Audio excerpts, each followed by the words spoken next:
Ask you, what do you think about Donald Trump's plan, specifically with respect to the feasibility of changing birthright, which, as you know, has constitutional underpinnings, of making Mexico pay for a wall, which you know would be difficult? What's your take on both of those, Congressman, please?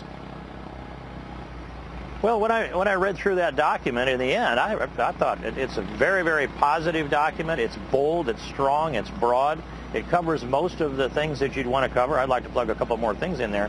But with regard to birthright citizenship, for example, it has constitutional underpinnings, yes. But the way you start that is you pass the legislation that puts an end to birthright citizenship.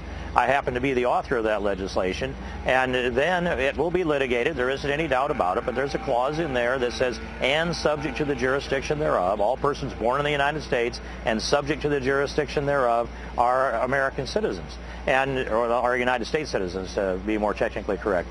So we have to start the legislation. I think it's constitutionally sound to pass the legislation and end birthright citizenship. There aren't very many countries in the world that have that policy.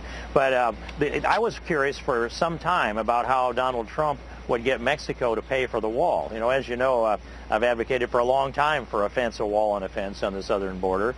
I'm optimistic about this. I think the tactics that he uses are legitimate, and he'll use more leverage than that. There'll be leverage, there'll be State Department leverage.